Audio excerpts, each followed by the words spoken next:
Welcome to the Human Capital Innovations Podcast. We're your source for personal, professional, and organizational growth and development, where we share original research, explore industry trends, and interview executives and thought leaders from across the globe. We hope you join us often for practitioner-oriented content around all things related to leadership, HR, talent management, organizational development, and change management. Maximize your personal and organizational potential with Human Capital Innovations Podcast.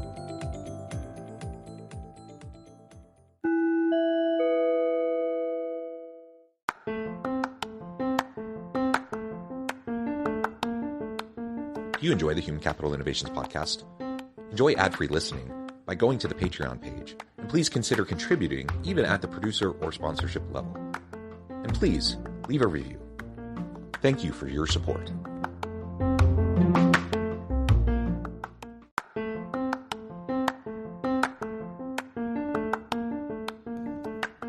Welcome to the Human Capital Innovations Podcast. In this HCI Podcast episode, I talk with Kimberly Reed about strengthening our commitment to creating a more diverse workplace.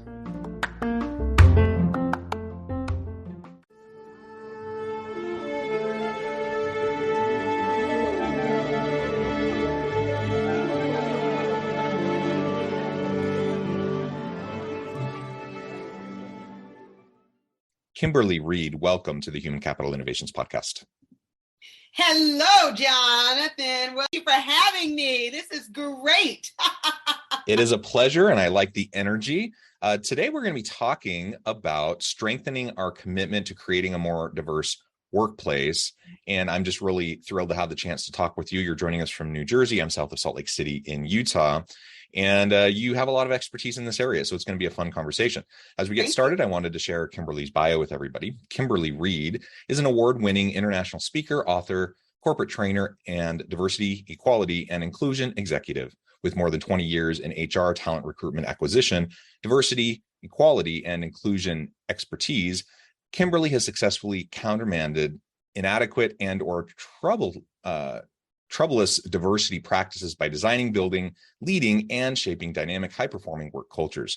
She is founder and CEO of Redevelopment Group, a cutting-edge, multidisciplined diversity, equality, and inclusion solutions firm. She's the author of Optimists Always Win, Moving from Defeat to Life's C-Suite. Fantastic background. It's a pleasure to have you. Anything else you would like to share with me or my listeners by way of your background before we dive on in? No, I want to, well, you know what? I just lied. One of the things I do want to share about the book that is so important to me. 100% of the proceeds are going to two cancer charities. So the more books we sell, the more people we bless. So yes, Optimists Always Win is on Amazon and where all books are sold. So thank you so much, John, for mentioning that. And I love my work. I love what we are blessed to do every single day to really just make diversity, equality, inclusion, and belonging a better place in some of today's leading companies and in companies all over the world. And actually, I wanted to start because oftentimes when we talk about DEI initiatives, a lot of people frame that acronym as diversity, equity, and inclusion. You very specifically diverge from that and call it diversity, equality, and inclusion. Maybe just speak to that for a moment. Sure. So, and things have changed since then too, because we have another focus in belonging. So John, it's diversity, equality, inclusion, and belonging for us. What I will say is that why many companies are not successful in this space is because they forget a very important part of the formula, and that is belonging. That means the B. The reason why we transition from equity to equality is the feel of the word. Equity to us and to many of our clients felt very money driven. Right? If you hire more people of color, there's going to be something affected by the dollar. And that didn't feel good for a lot of people, and especially in conversations about equity. although that's not what the definition of equity is, but that's what it felt like in a lot of conversations we were having, specifically after the unfortunate murders of George Floyd and countless others. So one of the things that we said is that, and I've always felt this way, even in my corporate career in diversity, is that equality is the goal. We want equality in the workplace for all people, right? Yes, diversity focuses on women and people of color. However, we also want to be inclusive in our work and to ensure that there is equality for all. That's why we're so intentional, John, about putting, you can't see it here really, a little bit, equality in the work that we do, and why we do it, quite frankly. Yeah. Okay. Well, thank you. That's interesting to see that difference, and you have good reasons for that. Let's talk now about how HR leaders can help their organizations strengthen that commitment to creating a more diverse workplace. Yeah. So, I mean, the rhetoric is increasingly there. I think just from a PR standpoint, most organizations nowadays recognize that they better say something in response to like the George Floyd incident, or some of these other, social disruptions that happen that people are upset about. Organizations recognize, okay, we probably need to address this in some way. We probably need to, at least on the face of it, look like we are striving to be an inclusive company, so on and so forth. So the rhetoric is getting there. The problem is, in my view, we're often not walking the walk. So we're saying nice things, but we're not actually doing the things that need to happen in order to actually drive change and to disrupt the systems of inequity and inequality, and to really create a level playing field, one that's inclusive for everyone. So what, if I'm an HR leader, or, a leader in an organization doing HR things, what can I do to help the organization strengthen that commitment to diversity, equity, inclusion, and belonging? That's a great question, John. And I will tell you that there's a flurry of new DEIB imperatives, right, that have ranged from symbolic to systemic. And creating an inclusive culture is very important to the success of DEIB efforts and will benefit engagement, innovation, and productivity. And I think that CEOs, HR leaders are understanding that fact better, right? Just because of the heightened awareness that we have in this space, right? Whether it was ignited, which I believe that it was stronger. It was ignited after the murders of George Floyd and countless others, of course. But diversity has always been important. Diversity has always and should be a business imperative, right? I'm not suggesting that to connect money to it, or people's, or executive comp, because we've had conversations about that all the time. But what I am saying is that I think that every executive, HR leader, needs to evaluate their executive team. Do they portray DEIB? See, the makeup of your executive team is a huge signifier, right, to the rest of your workforce. Not to mention our stakeholders, customers, partners, etc., the board, right? And it's because at top, and it's the top management of a company that speaks volumes, John, about the culture, right?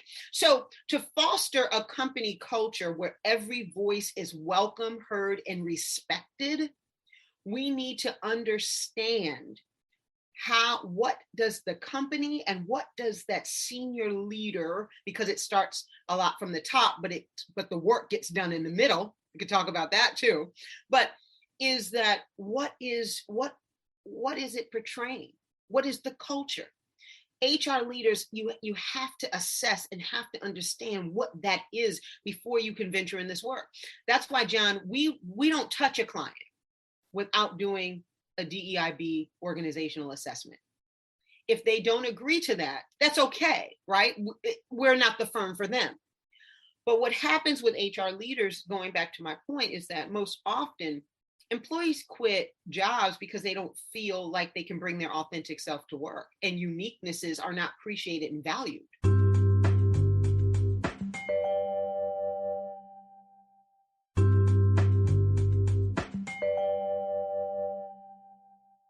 John, but we learned so much, right? Because, people initially, and this is going to sound like a total oxymoron. The Great Resignation was a good thing. It really shook companies up to understand why people leave, why people stay. And right now, why people don't want to go back inside, right? Because now we're having, now COVID is still here and alive and well, but companies are now saying it's time to go back. It's time, no more hybrid, no more virtual. We're going back inside. So I think it's a multi-pronged approach. And to kind of summarize, John, it is really looking at diversity and what does your company and your executive leadership portray, one. Two, it is about culture. What is the culture of the organization, right? And do you recruit and attract, I know we're going to talk about that, more people in a culture that perhaps needs some development, some information, some engagement, some innovation, right? Or some form of kind of revitalization of sorts, right? So, I think that it's very important that, lastly, that HR leaders, CEOs, they have to identify DEIB as a strategic priority. If it is not a strategic priority, John, this work is pointless. Or to hire us or any consultant to help them move forward, it's a waste of investment, because it has to be a strategic priority in order for it to thrive. There we go. I completely agree. And it's so frustrating, again, when you see the lip service, or maybe an organization brings in a consultant and they craft the language. I'm a believer in the power of language. And so crafting a good, compelling, inclusive language is important.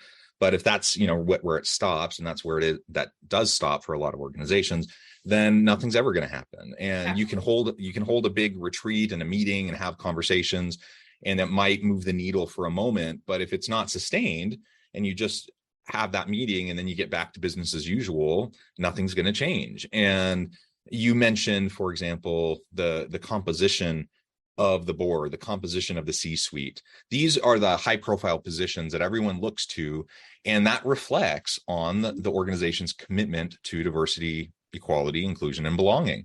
And you can say all the right things, but then if you have a bunch of middle-aged white dudes on your board or in the C-suite, that says something else. And people are going to pay attention more to what you do than what you say, especially if the two are inconsistent. So the next question, you kind of already started to segue into this, but how do we go about then recruiting and attracting more diverse talent, especially if we're in the challenging position right now of not having a lot of diversity? It can be really challenging to bring in good, high quality, diverse candidates when they don't see themselves in the organization. So how do we start that process to start the pipeline and to reshape the way our organization looks? Well, I'm so glad that you asked that, Jonathan, because there's this, so a couple things. There was never a war on talent, diverse talent. We heard that cliche before. There was never. I know pockets in droves of talented, diverse talent, top diverse talent. They dwell in my sorority, Alpha Kappa Alpha sorority, right? They dwell in my volunteer women's organization called the Links Incorporated, right? And the reason why I brought those two up specifically, because you're talking about women and then women of color, right? For example, there are 300,000 women that belong to Alpha Kappa Alpha sorority incorporated across the globe. We have chapters all over the country, but you cannot identify diverse talent. That's the pushback, right? And I used to be I'm a retired recruiter, right? And talent leader. So I understand that recruiters are burnt out. Hiring managers, they wait till the 11th hour, and then they want to add diversity to the slate, all of that. I want to set that stage, Jonathan, because I'm not pointing fingers, but the reality is we've got to do better, right? So there's strengthening diversity in the workplace really means helping interviewers and hiring managers understand common biases that may influence their hiring decisions, right? Because people, and I'm kind of working backwards a little bit, because recruiters can bring talent to the table, no question. But when the talent gets to the table to be interviewed, they hit a brick wall because we're not equipping our hiring parties, managers, people who see this talent, right, for them to ask the right questions, or they're influenced by their biases as well. So there's a couple of ways, though, to recruit for a diverse workplace when you have assembled and when you have educated the interviewers and hiring managers, right? So I'm saying this is subsequent to that step. You got to go where the people are. A lot of times I used to tell recruiters, we actually, John, we have, it's called the Diversity Recruiters Innovation Bootcamp. So that's one of our services that we provide to organizations. And it's not a sell tactic. My point is, it's been very requested, right? Because companies are looking for this secret sauce of how to identify talent. So a few things, though, are a part of the secret sauce. I can't give away all the secrets. But one is you have to, go where the people are. So, for example, if you are in Washington, D.C., and you have an office in Washington, D.C., and you have a strong accounting need, Howard University is a historically Black college and university, which is also called an HBCU.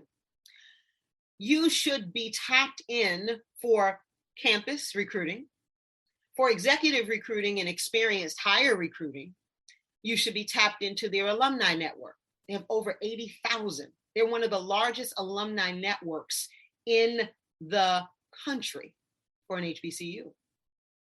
So you have to also review your job requirements. What are the job requirements? A lot of times when we start attracting folks, like I just gave the example from Howard, right? When we have these jobs, because we go to the job fairs, we have these sessions, and we have the job requirements in front of us.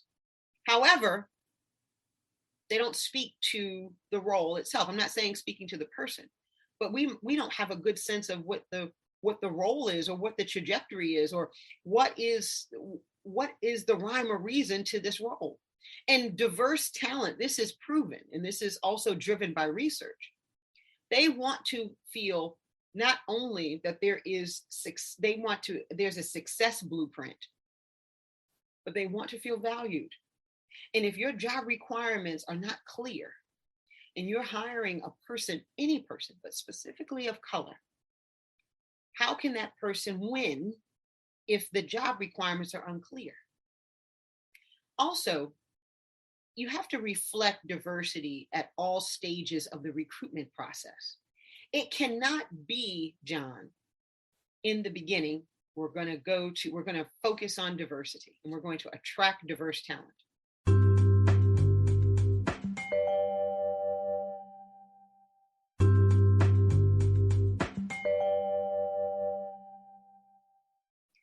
But it has to be representative of each part of the process, from hiring, right? From, so it has to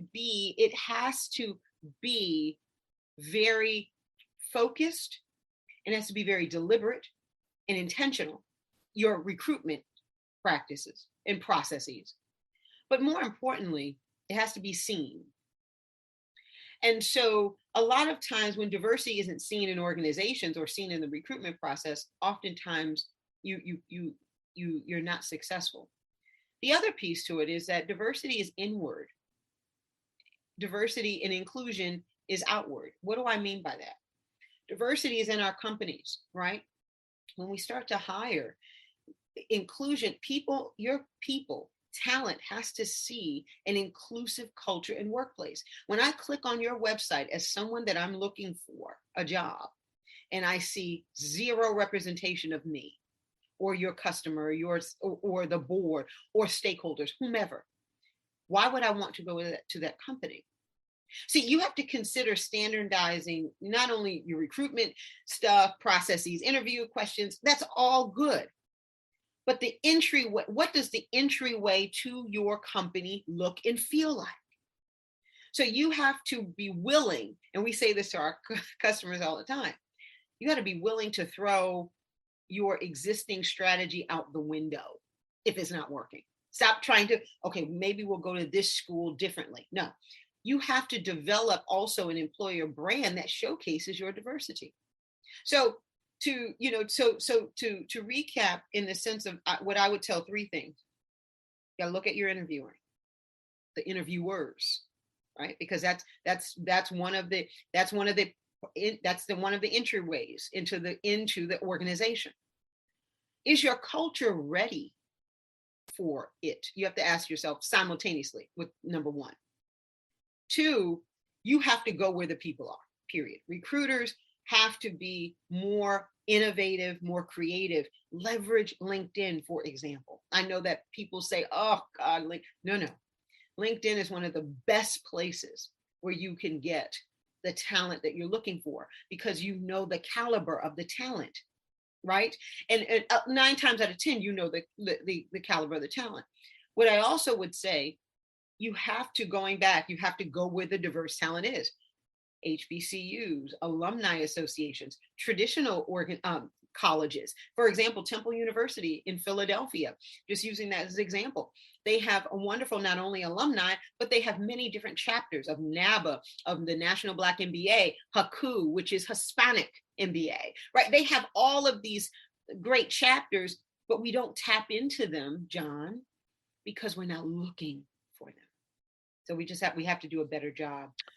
And I'll just add to that. I think those are some really great strategies as we go through the recruitment process, the hiring process, and really integrating DEIB into the systems, the policies, practices, procedure, the culture of the organization. So all that's super important. Just one other quick comment on that. If you're looking to hire a diverse team, and let's say you're in your headquarters is in a location that, there's not a ton of diversity in the local population. Does that mean, that it's still fine for you to just have mostly like straight cisgender white dudes in your organization? No, I mean, the answer should be no. And the last couple of years have taught us many things, but one of the things it's taught us is that remote work works for a lot of people. And so if we break down the geographical barriers to hiring and recognize that, there are going to be great people, good talent, diverse talent, yes, that may not be in our metropolitan area, that may not be in commuting proximity. And maybe we want an all-in-person workplace or a hybrid workplace. But I would challenge you to think, there's lots of benefits to flexible remote work arrangements. One of the huge benefits is the potential for increased DEIB strategy and effort. So I'll just throw that out there as another thing to noodle on and to really contemplate. Yeah. And I'm glad that you said that, because I would love to, I have a great example. I have a client in Kansas City. So it's tough because in Kansas City, a lot of students don't want, or a lot of interns, for example, because you also need to think about that, because if you hire folks from funnels of intern programs. So for example, Inroads is I am an Inroads alum. It is for people of color. Young people in high school, you start in high school, you have, you're honors student, or, you're a bright star, right? And you're a part of this organization throughout until you graduate college. So guess who was the recruiting us from Inroads? PricewaterhouseCoopers, right? Then you had the Deloittes of the world. The reason why I bring that up is because sometimes you have to go back a bit to get to where you were just talking about. And with my client, one of the things that we are going to do is we're going to start a really robust internship program for next year, because you want to get some of those students that are graduating college Yeah. and, moving home, right? But they're moving home to find a job. Oh, well, come work here and we pay well. So also too, John, I think it's creating this robust mentorship program too. You've got to create a robust mentorship program inside your organization for organizations that are in a tough demographic, that perhaps doesn't mean that they can't be successful. It just means that they have to dial up their creativity a little bit. Yeah. All great points, Kimberly. It's been a real pleasure. I know at the time I'm going to have to let you go here in just a minute, but before we wrap up, I wanted to give you a chance to share with listeners how they can connect with you and where they can find your book, and then give us a final word on the topic for today. Absolutely. Wonderful. So you can reach me. Our website is www.theredevelopmentgroup.com. We also have Optimus Always Win is available on Amazon. We also have a really great and cool website, www.optimusalwayswin.com. You can find me on LinkedIn. I'm real simple with my social media handles. It's Kimberly S. Reed, all social media handles. And the final thing that I will say, and what I say, John, to every client that comes to us for the first time, be kind to yourselves. Right? I know that's not anything deep or very, or academically driven, right? But it is, you have to be kind to yourselves in this work because it is a journey, right? But you also have to be real with yourself. Every company, when you're venturing into this work, or if you're in the middle of the work and you're revitalizing your strategy, make sure that you align yourselves, if you need a consultant, with a consultant that is certified, globally certified in diversity, and can help you with your DEIB organizational assessment. That is the most important ingredient in any part of this work that you'll ever achieve. And the way to be successful is to understand fully where you are today. Remember, business executives, all of us, all over the world, the pandemic is proving to be one of the greatest leadership tests of our time.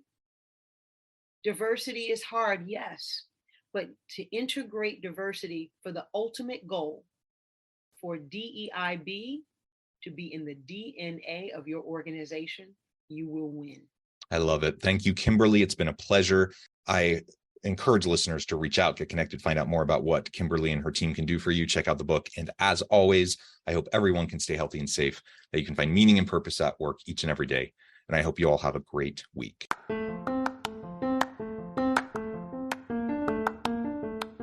you enjoy the Human Capital Innovations podcast? Enjoy ad-free listening by going to the Patreon page. And please consider contributing even at the producer or sponsorship level. And please leave a review. Thank you for your support.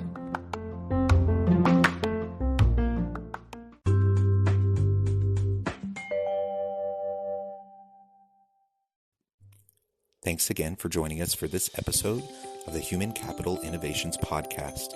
I hope you stay healthy and safe and that you have a great week.